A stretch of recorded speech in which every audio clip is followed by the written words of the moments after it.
Eu nunca pensei que eu ia fazer um vídeo de FIFA, mas eu vou.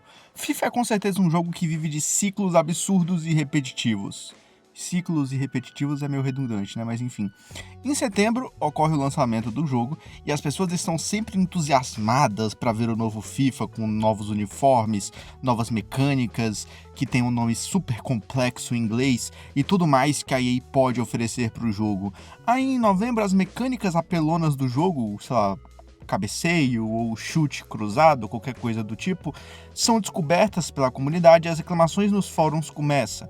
A EA então lança um monte de patches que só pioram a situação e os jogadores começam a ficar putos. Aí, lá pra janeiro do outro ano, a comunidade já meio que aceitou que o jogo é na verdade uma merda, mas que o próximo provavelmente vai ser o melhor de todos os tempos, porque a EA absorveu as críticas da comunidade. E aí em junho começam a sair as notícias sobre o novo FIFA e as pessoas se empolgam com os trailers cinemáticos e entrevistas com desenvolvedores que garantem que esse é o FIFA mais realista de todos.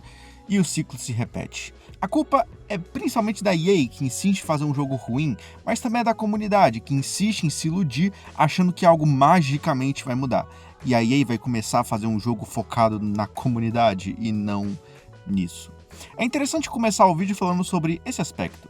É louvável, ironicamente, óbvio, que a EA conseguiu criar um cassino online disponível para todos os públicos, o que é basicamente ilegal em todos os países do mundo.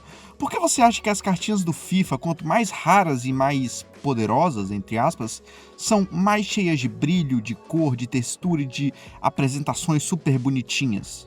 Porque isso atrai uma faixa bem específica de pessoas, as crianças. Eu já fui um defensor de que, bom, não importa, o errado é a criança por fazer uma compra sem a supervisão dos pais, e realmente na verdade, muito mais culpa de uma educação negligenciada que os pais dão para os seus filhos atualmente, sem absolutamente nenhuma supervisão nas atividades que seus filhos de 9 anos fazem na internet. Mas também tem um motivo bem específico. As cartinhas não são assim à toa. Elas se parecem com raspadinhas de loterias famosas nos Estados Unidos por um motivo. As crianças se atraem por essas cores, por esses brilhozinhos e por essas apresentações. E a EA sabe disso.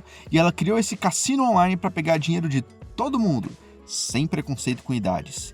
Crianças se iludem muito fácil com itens bonitinhos, e elas não têm consciência nenhuma do que é sorte de fato. Abrir um pacote de cartas e tirar o Neymar faz com que a criança imagine que no próximo pacote ela deve tirar alguém igual ou superior ao Neymar. E quando ela não consegue, ela pensa que o terceiro talvez vá. E aí quando ela não consegue, ela pensa que talvez no quarto ela consiga, ou no quinto, ou no sexto, ou no 10º, ou no 25º. E aí quando você vai ver, já se foram R$1.000 gastos com porra nenhuma.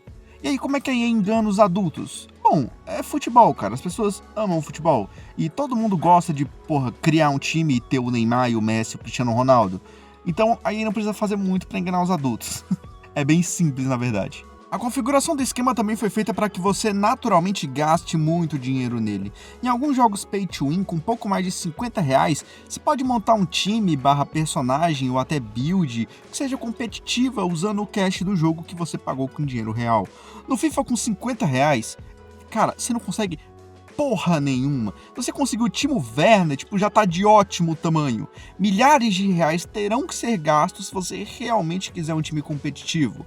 Ou você gasta milhares de reais, ou você gasta milhares de horas. Você escolhe.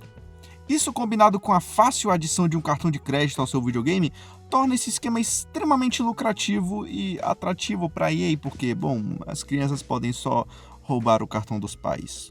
O que não é uma atitude louvável, não roube o cartão dos seus pais. Então não faz sentido nenhum eles pararem.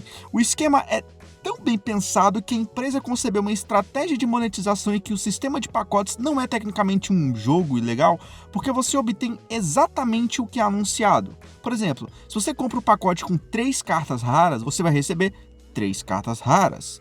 Mas quais 3 cartas raras? Eu vou receber o Messi e o Cristiano Ronaldo? Ou eu vou receber o Gabigol? O jogo não fala. É triste ver como nos últimos 10 anos todos os investimentos foram aplicados para que o modo Ultimate Team fique cada vez mais caro e dê cada vez mais dinheiro e fique com cada vez mais cartinhas diferentes de jogadores ruins, enquanto o modo carreira é completamente abandonado. Mas a EA melhorou o modo carreira do FIFA 22, Aizen. Ela adicionou elementos que já existiam em FIFAs passados, elementos que o PES já tinha no mínimo há 5 anos. Cara, eu jogo FIFA há quase 10 anos e é bizarro como no modo carreira não existia a opção de ficar no banco e entrar no meio da partida. Essa é a mecânica mais básica da porra de uma partida de futebol. E a EA demorou 10 anos pra implementar essa porra. Se eu fosse resumir FIFA em uma frase, seria: FIFA é o básico vendido como sendo algo inovador.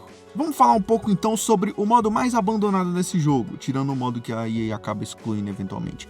O modo carreira. Se tem algo que esse modo não é realista. Eu já passei por cada situação aqui, porra, cara, é difícil listar, mas vamos falar de algumas.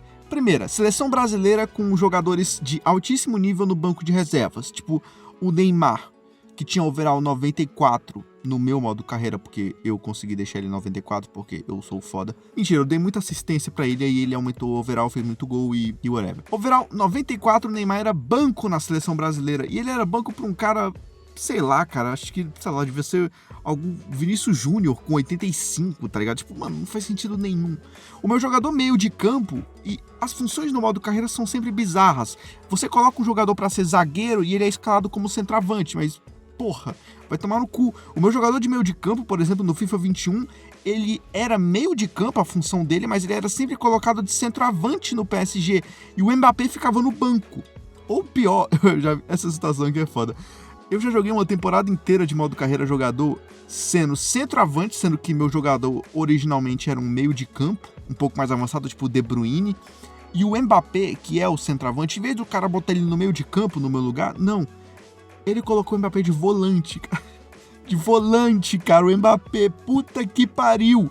Jogadores que fazem mais de 35 anos no FIFA perdem, tipo assim, 10 pontos de overall por temporada. E sim, eu tô falando do Messi e do Cristiano Ronaldo.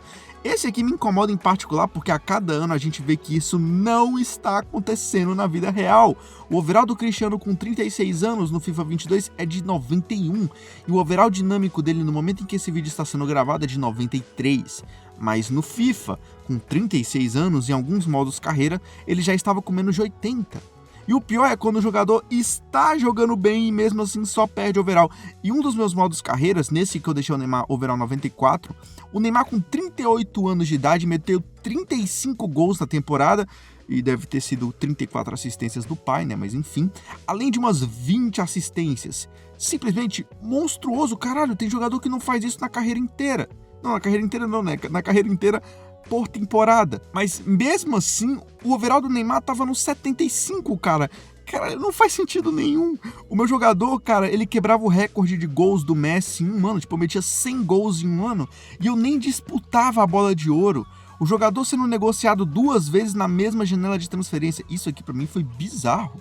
O jogador indo pro time rival, do nada. Tipo, Messi no Real Madrid, CR7 no Chelsea. CR7 no Chelsea, cara. Jogador indo pra um time absolutamente irreal. Eu já vi o Neymar indo pro Wolfsburg. O Neymar. Jogador lesionado reclamando de tempo de jogo. Jogador que acabou de ser contratado reclamando de tempo de jogo. Jogador que joga o jogo inteiro reclamando de tempo de jogo.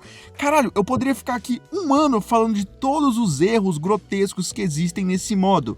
Então, para tentar amenizar as críticas, a EA fez o novo modo carreira, que é basicamente a mesma coisa de antes, mas com adições que, 1, já tinham em FIFAs antigos, 2, já tinham no jogo rival. Se o jogador entrar no segundo tempo, ter uma animação no vestiário pós-jogo, ganhar moral com o treinador para virar titular, mudar de posição do seu jogador, tudo isso é extremamente básico e já deveria estar no jogo no mínimo há 5 anos. Então não tem nada de insano no novo modo carreira. É a EA fazendo café com leite e sendo conhecida como revolucionária. O modo criar seu clube também não tem absolutamente nada de inovador. É completamente genérico e mal feito, ao ponto de você ser o maior time do mundo e não conseguir ter nenhum patrocínio estampado na camisa, cara. Puta que pariu. O fato da EA criar o modo crie seu clube, mas não fazer nenhuma plataforma online onde as pessoas possam colocar os escudos que eles criaram, os uniformes, os patrocínios ou coisa do tipo, mostra que o compromisso deles é completamente zero com esse modo. Tipo, mano, toma essa porra aí, para de reclamar e para de encher a porra do meu saco. E, sinceramente, tudo isso pra mim parece extremamente calculado como se a EA propositalmente destruísse os modos de jogo para que inevitavelmente os players migrassem para o seu modo mais lucrativo de todos. Eles lançam patches que aumentam a dificuldade da IA, o que afeta muito o modo carreira, fazendo a pessoa desistir porque a diferença entre o difícil e o difícil pra caralho é surreal, tornando qualquer partida um super clássico de 8 gols, mesmo que seja, sei lá, Chelsea e sei lá, Bradford. Tipo, caralho, 8 gols nessa partida? Sério que o jogo ficou 5-3? Não faz sentido nenhum. Eu nunca vou entender como a cada ano as pessoas jogam cada vez mais FIFA. Um jogo que é basicamente igual ao seu antecessor, ele é desigual com o jogador e sem nenhum suporte da empresa que o criou. Esse rimou, ficou bom. Se eu fosse resumir meu problema com a EA, seria o seu paradigma teimoso de fazer tudo virar um jogo multiplayer. Uma fórmula muito boa para obter um fluxo constante de cada vez mais dinheiro, mas catastrófica quando implementada em gêneros que são melhores como jogos single player. Dragon Age foi arruinado pela EA, Mass Effect foi arruinado pela EA, Star Wars talvez seja arruinado pela EA. Se bem que Star Wars agora tá na mão da Ubisoft, né? Nossa, que pariu. Pior ainda. FIFA é o próximo jogo a ser arruinado. Ou será que ele já foi?